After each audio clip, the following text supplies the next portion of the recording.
50 एकड़ से ज्यादा के भू आवंटन के मामलों में किया संशोधन। 2 निगमों वाले शहर में 2 जिलाध्यक्ष बनाने को मंथन।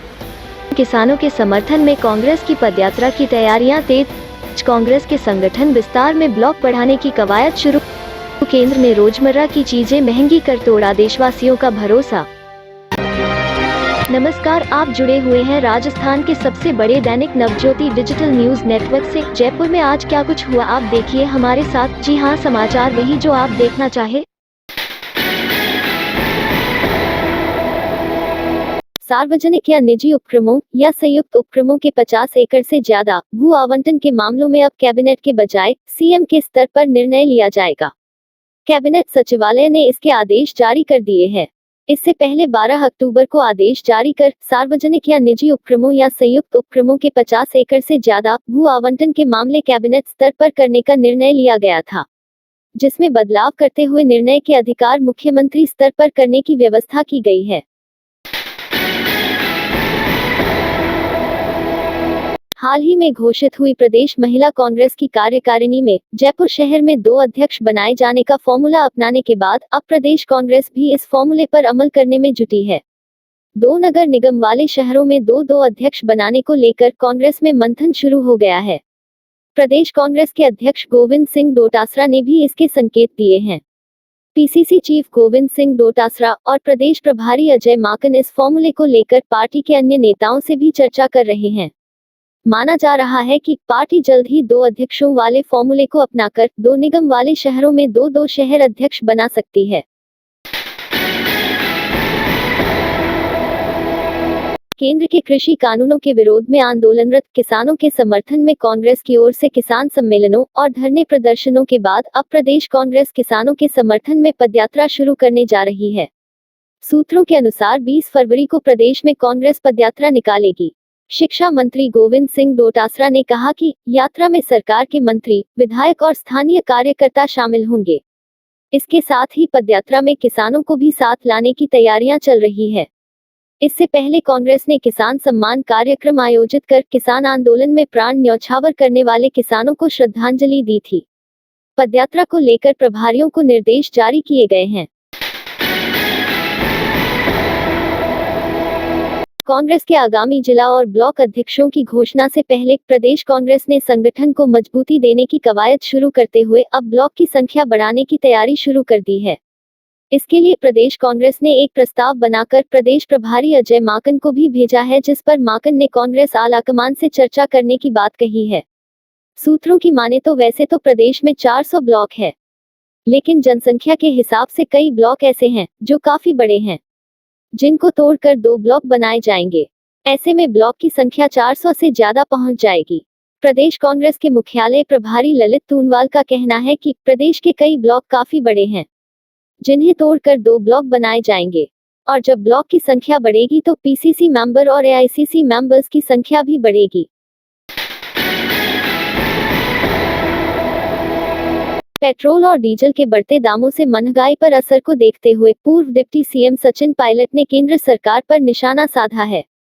पायलट ने ट्वीट किया कि भाजपा की केंद्र सरकार के शासनकाल में किसान अपने अधिकारों, युवा अपने रोजगार तथा मध्यम व गरीब वर्ग जीवनयापन के लिए संघर्ष कर रहा है। पेट्रोल डीजल से लेकर अन्य जरूरत की वस्तुओं के दामों में वृद्धि की। भाजपा ने देश के लोगों का विश्वास तोड़ा है। राजस्थान हाईकोर्ट ने कनिष्ठ विधि अधिकारी भर्ती 2019 में आवेदन की अंतिम तिथि के बाद ईडब्ल्यूएस का प्रमाण पत्र लेने वाली अभ्यर्थी को इस वर्ग में मानने के आदेश दिए हैं। इसके साथ ही कोर्ट ने मामले में प्रमुख विधि सचिव और आरपीएससी को नोटिस जारी कर जवाब मांगा है। न्यायाधीश एसपी शर्मा ने यह आदेश अर्चना जैन की याचिका पर दिए। याचिका में बताया कि कनिष्ठ विधि अधिकारी भर्ती में आवेदन तिथि गुजरने के बाद राज्य सरकार की ओर से ईडब्ल्यूएस वर्ग की शर्तों में शिथिलता दी गई, जिसके चलते याचिकाकर्ता भी इस वर्ग में आरक्षण की पात्र हो गई। स्कूल फीस मसले पर संयुक्त अभिभावक संघ ने प्रदेश भर में अधिकार पत्र हस्ताक्षर अभियान शुरू किया है, जिसमें प्रदेश भर में 2000 केंद्र स्थापित कर 1 लाख से अधिक अभिभावकों को इस मुहिम से जोड़ने का लक्ष्य रखा है। बुधवार को इस दौरान पहले दिन इन सभी केंद्रों पर 1000 से अधिक अभिभावक जुटे और अधिकार पत्रों पर हस्ताक्षर किए।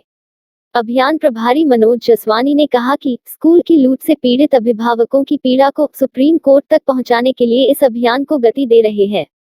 अभियान के माध्यम से प्रत्येक अभिभावक की बात सुप्रीम कोर्ट तक पहुंचाने का लक्ष्य रखा है। अभिभावकों की सुविधा के लिए शहर भर में 40 केंद्र बनाए गए हैं।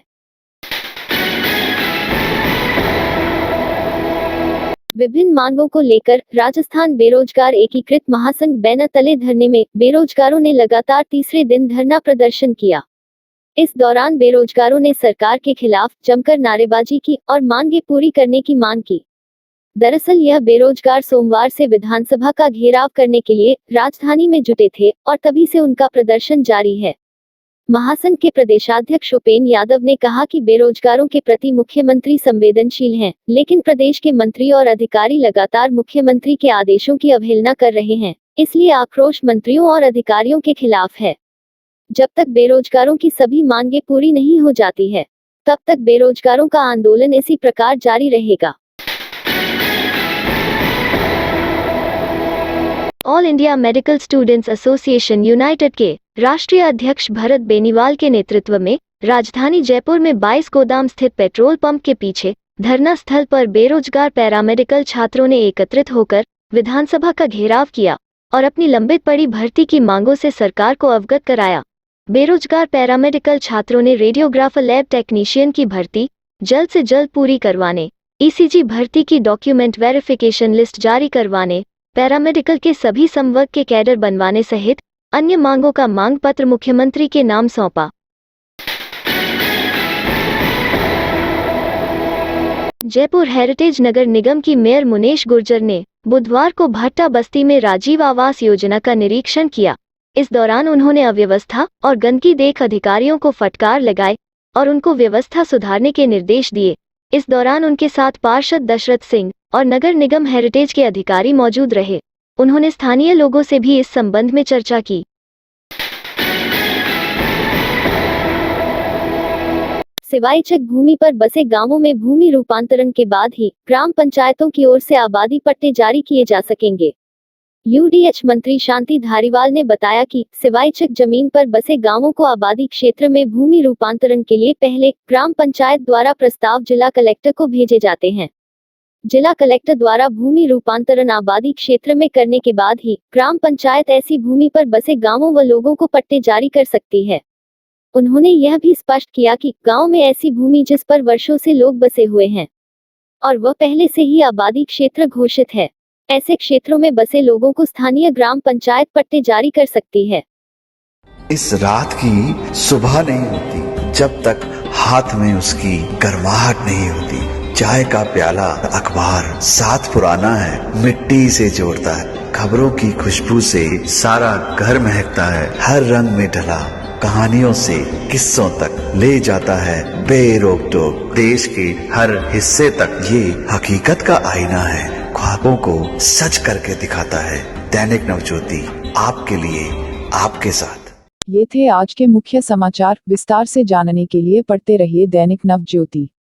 दैनिक नवज्योति के YouTube चैनल को सब्सक्राइब करें और ताज़ा अपडेट के लिए बेल आइकॉन दबाएं।